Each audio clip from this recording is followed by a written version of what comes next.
Bah oui, Christelle, je vois pas pourquoi tu irais pas au paradis. Tu sais, moi, je pense, et ça, c'est aussi c'est une conviction personnelle, mais qui se repose quand même sur un petit peu de travail en théologie. Je pense véritablement que 99% environ, j'ai pas les chiffres exacts, mais à peu près ça, 99% des gens vont au paradis, vont au ciel, vont dans un monde équilibré pour leur âme. Et je pense que les gens profondément mauvais, méchants, euh, sont, sont très minoritaires. Ils sont très influents, très très influents, mais ils sont très minoritaires. Les gens tournés vers le mal, qui aiment l'asservissement, qui aiment, voilà, qui sont sans pitié. C'est des formes de reptiliens quelque part sur le plan symbolique, tu vois. Ils ont le sang-froid, ils sont capables de générer des guerres et des guerres et des guerres et des guerres, des massacres, et de très bien dormir, tu vois.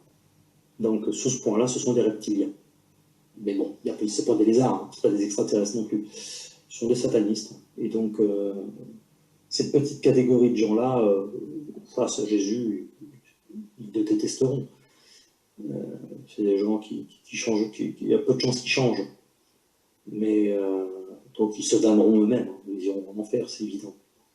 Enfer éternel. Mais par contre, je pense que n'importe qui, même le roi des cons, face à Jésus-Christ, il va ressentir transpercé par son amour, tout ça, il va avoir la connaissance absolue de qui est Dieu et qui il est vraiment. Il ne pourra que fléchir les genoux. Dieu ne foire pas son plan, quoi. C'est pas un plan où, bon, vous savez, beaucoup d'appelés et peu d'élus, évidemment, ceux qui te sortent des phrases comme ça, il ne faut pas les croire. Quand Jésus dit ça, il faut comprendre ce que ça signifie. Beaucoup d'appelés et peu d'élus. Ça veut dire, en fait, sur Terre, pendant notre trajet, il y a beaucoup d'appelés, effectivement, mais peu d'élus, peu de personnes qui acceptent la main tendue du Christ et de l'Église. Mais ça ne veut pas dire qu'à l'heure de la mort, ils ne vont pas être sauvés. Évidemment, c'est l'horreur. L'horreur. Encore une fois, c'est tout à fait immoral. On parle d'un Dieu d'amour et de miséricorde, on ne parle pas d'un Dieu de l'enfer qui envoie tout le monde en enfer si tu as eu la bêtise de lui dire non sur Terre. Donc il y a beaucoup d'appelés sur Terre, c'est vrai, beaucoup, beaucoup, beaucoup d'appelés. Et bah, statistiquement, beaucoup refusent préfèrent aller vers des choses qui les séduisent plus intérieurement. Ce qui va d'ailleurs, c'est une bonne occurrence avec ce que dit saint Paul dans les épîtres à Timothée au chapitre 4, versets 3 et 4. Il dit, il arrivera un temps où les hommes ne supporteront pas la saine doctrine, mais ayant la démangeaison d'entendre des choses agréables selon leur propre désir. Pourtant, ils ont entendu parler, mais ce qui les démange, c'est d'entendre des choses selon leur propre désir, et donc détourneront l'oreille de la vérité, puis se tourneront vers des fables. Donc c'est principalement ça qu'on a pour chaque génération. De toute façon, c'est pas nouveau, mais ça ne veut pas dire qu'ils vont en enfer. Faut jamais croire. Les gens qui damnent tout le monde, faut jamais les croire. Ce sont des obscurantistes et des gens qui sont vraiment, vraiment, vraiment tout le temps là-dedans. Au bout d'un moment, je le vois, je l'ai vu, ils perdent pied. Et même, malheureusement, des prêtres. Et il faut prier pour les prêtres.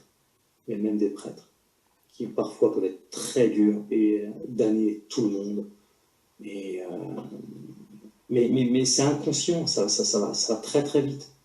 Vous savez, c'est des fois, ce sera pour la religion, mais comme pour toute autre chose, quoi.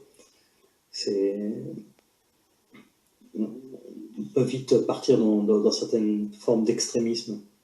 Et les choses ne sont pas binaires. C'est pas si tu crois en Jésus, sur terre, je veux dire, tu vas au paradis. Si tu n'y crois pas, tu vas en enfer. Imagine le mec combien de dizaines de millions, centaines de millions sans doute de musulmans sont morts musulmans. Imagine. Donc ils ne croyaient pas en Jésus-Christ, Seigneur et Sauveur. Ils croyaient que c'était un prophète, c'est tout. Et le Messie, mais pas Dieu. Il ne peut pas estimer à sa juste valeur, quoi. Qui il était vraiment. Ça voudrait dire qu'il irait en enfer. Mais évidemment que non, c'est absurde. C'est évident que ces gens-là, Dieu va leur dire, va pas leur dire alors tu t'es trompé toute ta vie, espèce de petit enculé. Hein, tu t'es trompé toute ta vie, mais tu vas aller en enfer. Tu t'apprendras, t'es capable de te tromper. Pas de place pour l'erreur ici. C'est évident, quoi. Donc, euh, donc non, c'est clairement, c'est clairement évident que la majorité des gens confrontés à la misère, à la maladie, à la guerre, ils le sentent, ils le voient. Et Dieu a mis en nous une loi universelle, une morale, une conscience. Même quand on fait le mal, on le sait à l'intérieur de nous. Quand par exemple, tu vois, je vois de quoi quelqu'un qui ment, ben, il le sait qu'il ment. Il n'y a pas quelqu'un qui vient lui apprendre t'as menti, ben, il le sait intérieurement. On a ici une conscience. Et ce que Jésus nous demande, c'est toujours écouter notre conscience. Ça ne veut pas dire qu'on va toujours le faire, mais c'est à ça que nous sommes invités. Et de vivre sa foi selon cette conscience, parce que c'est Dieu qui a mis en nous cette conscience. Et c'est comme ça qu'il faut avancer à son rythme, et on apprend juste à...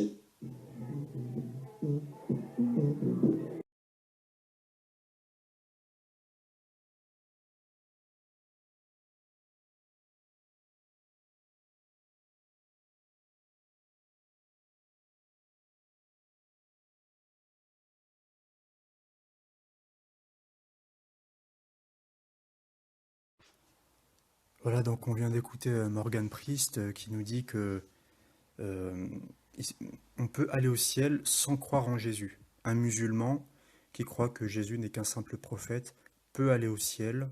On peut avoir été séduit par le mensonge, renier Jésus, ne pas voir l'amour de la vérité et aller au ciel. Voilà, alors que c'est une tromperie immense aux yeux de Dieu. Puisque la Bible a dit, notamment dans Actes chapitre 4, versets 11 et 12, Jésus est la pierre rejetée par qui vous bâtissez et qui est devenue la principale de l'angle. Il n'y a de salut en aucun autre, car il n'y a sous le ciel aucun autre nom qui ait été donné parmi les hommes par lequel nous devions être sauvés.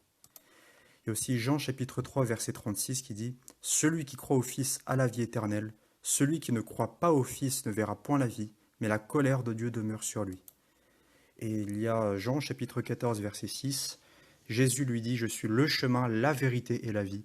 Nul ne vient au Père que par moi. » Voilà, donc ce n'est pas binaire. L'évangile n'est pas binaire. La vie, elle est claire. Jésus est le seul chemin pour aller au ciel. Voilà, nous sommes tous des pécheurs. Il n'y a pas... euh, comment dire, on est tous damnés devant Dieu. On a tous péché, on a tous transgressé la loi. Donc on mérite d'aller en enfer. On n'est pas de pauvres victimes qui subissons la famine, l'ignorance. Non, on n'est pas de pauvres victimes, on est des coupables aux yeux de Dieu. On a transgressé sa loi, donc on mérite d'aller en enfer. Mais Dieu, par sa grâce, il a envoyé son Fils pour sauver ses brebis. Tout simplement, par son Fils. Pas par Allah, Bouddha, Shiva, l'athéisme. Il n'y a que Jésus qui sauve. Et ne pas croire en Jésus, c'est ne pas être racheté par Dieu. C'est ne pas voir ses péchés être lavés. Et donc, c'est être condamné au final. Tout simplement. Parce que Morgan vous présente les humains comme ça, comme des pauvres victimes, des gens victimes de leur ignorance. Mais non, on est coupable aux yeux de Dieu. On est né dans le péché. Et Jésus est le seul chemin pour être sauvé, le seul. Je vous ai lu les versets. C'est dans la Bible, c'est la parole de Dieu. Après, Morgan nous sort un verset de Timothée qui dit qu'il serait séduit par des fables. Mais c'est justement ce que dit Morgan, qui est une fable. De croire que tous les chemins mènent à Dieu, ou qu'il y a plusieurs chemins qui mènent à Dieu. Non, il n'y a qu'un seul chemin qui mène à Dieu, Jésus-Christ. Il l'a dit, nul ne vient au Père que par moi. Voilà, donc ne vous laissez pas séduire par Morgan Priest. C'est un catholique, c'est quelqu'un c'est un papiste, tout simplement, qui ne suit pas la Bible, il ne connaît pas la Bible, il ne connaît pas la parole, et il séduit beaucoup de gens. Il s'est même fait tatouer sur le visage. Vous avez vu ça? C'est une abomination. Une abomination, c'est satanique. Voilà, donc ne suivez pas cet homme qui va à la chasse aux loups-garous, qui prêche un faux Jésus, un faux évangile sur les réseaux sociaux. Voilà, c'est de la folie pure. Suivez des vrais enseignants, des Paul Washer, des John MacArthur. Il y a beaucoup de vrais enseignants comme ça qui prêchent l'évangile. Voilà. Donc, moi, comme j'avais dit dans une vidéo que j'ai sortie il y a un an, environ, Morgan Priest prône l'obscurité. Quand vous le voyez, c'est l'obscurité. C'est pas le véritable évangile qui ressort de ce qu'il dit.